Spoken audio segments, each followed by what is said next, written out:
Hi everybody. In this video I'm going to be doing a review of the Banu Defender. I'll be taking a look at what kind of ship it is, going over its stats, checking out what kind of components and weapons that it comes equipped with, and in the end I'll be giving some of my general impressions about the ship and taking a look at how it performs in combat. The Defender was built by the Banu to be the companion craft of one of their most iconic ships, the Banu Merchantman. It's designated as being a light fighter, but it was specifically designed to act as a long-range escort vessel for the Merchantman. And since the Merchantman was meant to be as much of a permanent house as it is a floating bazaar, the Defender was constructed to be able to remain at its side for extended periods of time. It's been outfitted with weapons and shielding that are best suited for the role of protector, being equally capable of defending the Merchantman from situations where it finds itself having been interdicted by marauders, or in those times when it's attacked while held up somewhere in a stationary position while trying to conduct business. When you first encounter the Defender, it's hard not to be impressed and taken back a little by its utter uniqueness. Up until now, the most alien-looking ship was the Khartual, and although its body design still holds the record for being the most unique, the Defender manages to outdo it by recreating that same alien feel but on a much larger scale, both on the inside and on the outside of it. Even mundane items like the ship's windshield are completely unique looking on the Defender. The ramp that leads up and into the ship has a set of articulating stairs that pops up after the ramp has been fully extended, and the surface detailing on its inner cabin is all completely different from what you'd find inside of a typical UEE ship.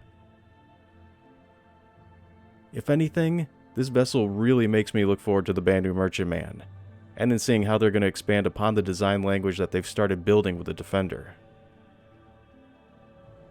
The Defender has two different modes, one that's specifically for flight, and another that's meant to be used when it's about to land. The landing mode is unique looking to the point where there's no mistaking it for another vessel, and it allows you to be able to tell right away what ship it is even from a distance. Its configuration completely changes when it lands, as the two arms pull back, bend in, and tilt down. The exterior of the ship looks like it was made out of a series of chitinous-like plating, and when it's poised in its landing mode, it assumes a stance that's almost reminiscent of a giant crab when viewed from the front, while from behind it casts a very insect-like looking silhouette, which reminds me of a huge bloated metallic housefly with its wings poised just like it's about to take off. When it's cruising, the ship's profile elongates and transforms from wide to long, as the two arms of the ship extend out and pull in. This gives the Defender a small cross-section for CS missiles to try and lock onto when it's viewed from the front, rear, or from either side. In reality, the interior of the Defender is quite modest in size, but it does offer enough room for you to easily walk around and get to anything that's located within the ship. The Defender has two beds that are located on each wall of the ship's inner hull, one of which is for the pilot, while the other is meant for the co-pilot. Both beds can be used as a point to log off and back into the game from, which is going to be a very convenient feature for an escort fighter to have. Its components are all clustered together in a group that can be found in the rear of the ship, nestled in between the two beds and opposite of the ramp. This can also come in handy if you have a co-pilot on board who, when they're not manning their station, can do on-the-spot repairs to your components from within the safety of the ship's interior. This is unlike with other small vessels that could require you to have to first EVA to the outside of the ship in order for you to have to be able to do your repairs. The Defender is structured very differently from a UEE ship, where the gunner would most likely be located in a turret. Instead, with the Defender, it has a dual cockpit setup, where the gunner is positioned right alongside the pilot manning the main ship's weapons. This is so that they can work in tandem with each other's actions. Both seats can eject, and the gimbals allow some freedom for the gunner to be able to act more independently as the pilot moves about. The entrances to these tandem cockpits can be found flanking either side of the ship's ramp. The door split into sections and retracts into the wall when opened, revealing a short stairway that leads up to a chair that's hovering just off the ground. Even its seats are comprised of an odd alien tech that's very reminiscent of what you'd find in a Xi'an craft. Either cockpit can be used to fly the ship, or be used as either a gunner station or as a co-pilot seat, so it really doesn't matter which side you end up sitting at. The view is also the same regardless of which seat you choose. Its interior is dimly lit and has a blue glow that highlights every bend and twist that can be found within its architecture. A thin white light is used as an accent that runs along the trim between the walls and the flooring. There's a lot of curving lines that flow from the ceiling down to the floor, with a series of horizontal shutter systems that act as doors and covers. The Banu put a lot of creative effort into the construction of a thing, being a race that has no conventional form of fine art, at least not as far as the people of the UEE have traditionally come to consider what fine art is. And instead they express themselves in a more utilitarian fashion, looking at the things that they construct as being more of a representation of their own personal worth. So the ships and buildings that they make have a far higher level of artistry to it, because what they create represents who they are. The Defender's color palette invokes a sense of richness that comes from the muted gold tones that are used throughout the ship, and throughout its more subtle detailing, like the use of gemstones that are integrated into the walls, but somehow still manages to be done in a very functional way. Despite all of this lavish attention to detail, the interior feels very sterile, and not very overly inviting by UEE standards. The alienness of this ship permeates every inch of its interior space, from the floating chairs in the cockpit to the striated rib-like structures that line the cabin's inner walls. It's both unsettling and beautiful all at the same time. And yes, most importantly, you can get a Gravlev bike inside of this ship. The Defender has 4 size 3 weapon hardpoints, and it comes equipped with 4 size 2 IR missiles. For components, the Defender has 2 medium-sized fuel tanks and 1 medium-sized shield generator. It has 1 small radar, computer, quantum drive, and jump module. It has 2 small power plants, 2 small coolers and fuel scoops, and it has 2 small quantum fuel tanks. I generally tend to only mention how many components a ship has and what sizes they are when I'm talking about its loadout. But in the case of the Defender, I want to go into a little bit more detail about this. That's because the Banu have made it a practice to take the best weapons and components from the various races that they've come in contact with, and then retro-engineer the parts that they like the most to be integrated into their ships. As a result, Banu ships have a lot of unique features, which on the Defender includes its shields, engines, and its weapons. The Defender not only has a large shield for a ship of its size, but it also uses, by default, a rather unique component for a shield generator. Its design is originally based on a Tavaran piece of technology, and the Tavarans are a race that are known for being masters at developing shield tech. For now, this shield component is unique to the Defender, but at some point more exotic components like this are going to be made available to anyone, and in different sizes. But from the description and in the flavor text, they're not going to be easy to come across, and they're not going to be cheap. Tavaran shields are known for being a lot stronger than other shields that are the same size, and the Tavarans were famous for creating the air shield tech that's capable of holding a breathable atmosphere within it, although unfortunately this isn't going to be a standard feature of all Tavaran shields. When it comes to flying small agile ships like the Defender, and when stealth isn't an issue, I tend to favor shield strength over armor. That's because shields won't affect your ship's handling no matter how oversized they are. And if you take too much damage, then you can always use your ship's speed to get out of the enemy's line of fire. After you put some distance between yourself and them, you can wait until the shields are back up before you go back and re-engage the target. Having bigger and stronger shields means that you can stay in the thick of things for longer periods of time, and can inflict more damage before you have to break off and let the shields regenerate.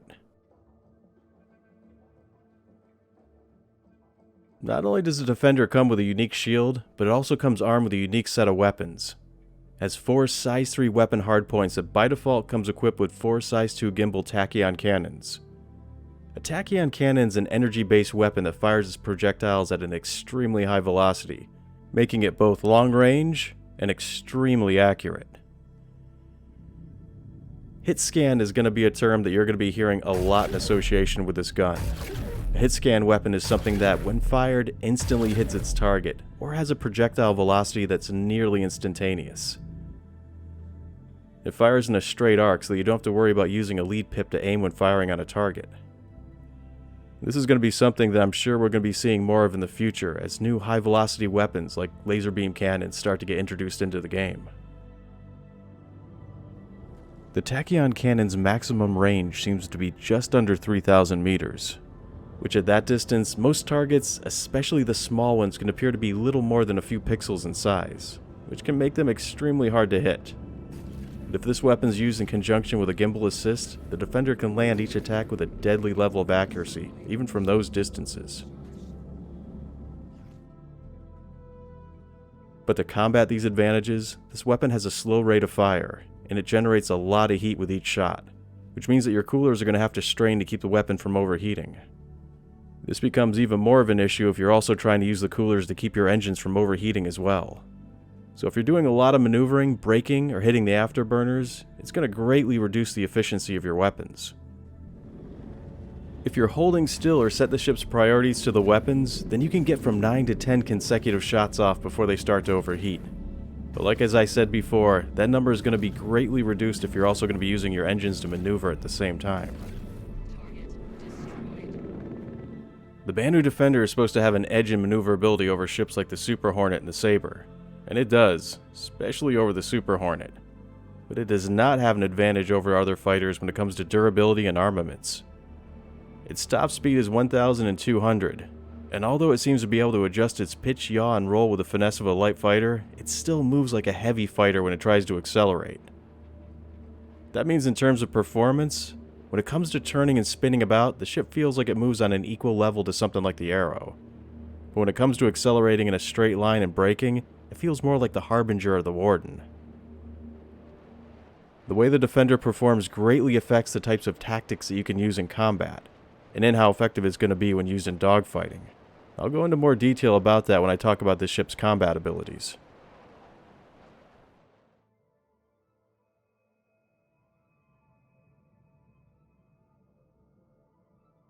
The Defender's engines were originally designed by the Xi'an, which gives off a deeply saturated green glow from the main thrusters. When you kick in the afterburners, the effect intensifies into a jade-hued inferno. This same greenish light can be seen shining through the maneuvering thrusters as they fire off. The Defender also has a rather unique looking effect when you go into Quantum that's completely different looking from what the other UEE ships experience, and from what you'd see when flying something like the Kar-2al. I really hope that they expand upon this even more in the future by also giving the Vanduul ships a unique looking quantum effect as well. This brings up an interesting question that I'm looking forward to hearing the answer to, which is, are the quantum effects always going to be hull locked? Or is this going to be an effect that's caused by the type of drive that you're using? Meaning, is something like the Defender going to have the same looking quantum effect associated with it regardless of what kind of drive it has installed? Or could you change that effect by swapping out its engines or its quantum drive for something else? Another really important aspect of this ship is going to be its range. To put it bluntly, for a fighter of its size, its range is going to be exceptional. It has 2 medium-sized fuel tanks and 2 small fuel scoops. Most small ships only come with 2 small fuel tanks, and have already had their fuel scoops removed. So in relation, the Defender is going to have by default a lot longer range than most of the other small fighters. Another factor is that not all fuel tanks are going to be the same size, even if they do fit under the same size classification. So with that, we can assume that the Defender is going to have at minimum 3 times the range of a normal small ship. But this could be expanded upon even further depending on how big each of its medium-sized tanks are going to actually end up being. Regardless, the Defender is never going to be able to match the abilities and range of the Merchantman, which is the craft that it was built to protect. But a lot of work has been put into extending out the range of this ship, considering that you can only take things so far before you end up turning it into a medium-sized craft, which, if that happened, would cause it to lose all of its best qualities as a light fighter. The biggest thing that I'm sure that most people are concerned with is how do all these factors affect its ability to perform during combat. The Defender is extremely responsive in its ability to turn along its X, Y, and Z axis, but has a mid-range level of ability when it comes to speeding up and slowing down. I found that the best use of the Defender is to adapt strategies that utilizes its superior maneuverability and weapons range. Like for instance, going at a target full speed and using the drift to your advantage, by getting in as many shots as you can while you're sliding past them. The momentum from your initial burst of speed will continue to move you along in one direction, while you use the ship's inherent ability to quickly turn to keep the target in your sights as you pass them by. This frees up your coolers from having to regulate your engine's temperature and allows them to be fully dedicated to cooling your weapons, allowing you to get in more shots as you slingshot past your target. The defender's agility and speed can also be used to maneuver away from the enemy and take up a position that's just out of their weapons range, but still allows you to be able to fire back at them. This is a strategy that works best when used in conjunction with the tachyon cannons, which is a weapon that's long-ranged and deals a large amount of damage. The defender prioritizes heavy shields over armor. This is because shields can regenerate, so the damage that's done to them is only temporary. Shields weigh nothing and offers a thick layer of protection that doesn't negatively affect the ship's handling.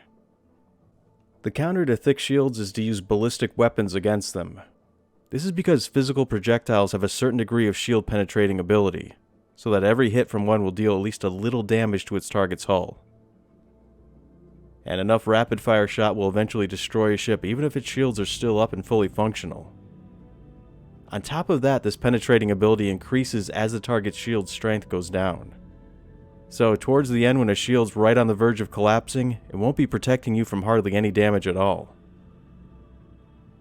You could argue that armor is better because it doesn't use any of the ship's energy in order to be effective, and its protective abilities continue to persist even after your ship loses power.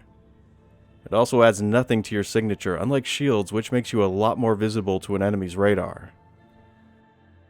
The counter-argument to that is none of these factors will help the defender do its job. It's being used for defense, which means that the enemy already knows that you're there, so stealth isn't going to be a factor, and having heavier armor would only slow it down.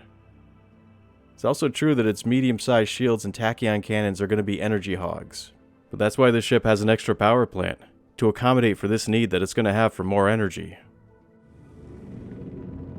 I found that this ship isn't going to be as effective if you try to fly it like it's a traditional dogfighter. It does not dogfight on the same level as something like a Saber, Arrow, Gladius, or even the Super Hornet. The Defender is not a brawler. Once that shield goes down, its parts start flying off like it was made of tinfoil. I found that you have to fight smart when using a Defender, otherwise you're going to get smacked down and smacked down hard. Having gimbaled weapons by default does help if you're flying with a gunner, but it feels like they're going to have to also implement some kind of gyro stabilization option for the weapons, like the turrets have in order to make it easier to split up the responsibilities of flying and gunning.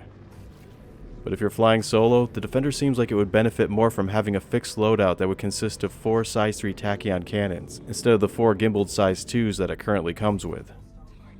This is because if you try to use this craft to attack other light fighters on their own terms, you're going to quickly find yourself getting picked apart by the other ships. During combat, I'll use an Arrow or a Gladius's afterburners to quickly alter my trajectory and reduce the amount of slide that my ship does while I'm drifting. I'll do this by spinning the ship in the opposite direction that it's traveling in, then hit the brakes or the afterburners to quickly come to a stop. Then I turn to face in the direction that I want to go in next, and hit the afterburners again to quickly take off in a fraction of the amount of time that would normally take if I tried to turn or use the strafe keys to alter my trajectory. The Defender can't adopt these tactics, and it's going to be at a real disadvantage if it tries. Instead, this ship seems to favor using tactics that involve getting some distance away from your target. Once you put some space in between you and the attacking group, your ability to quickly spin the nose of the ship in any direction allows you to acquire a new target with ease. From there, you can use the tachyon's superior range and accuracy like a sniper to pick away at your targets as they try to approach you. By using this maneuver, 2 or more defenders could decimate incoming targets. And if you upgraded its current loadout to a more powerful fixed one, you can maximize your damage potential and increase your weapon's range.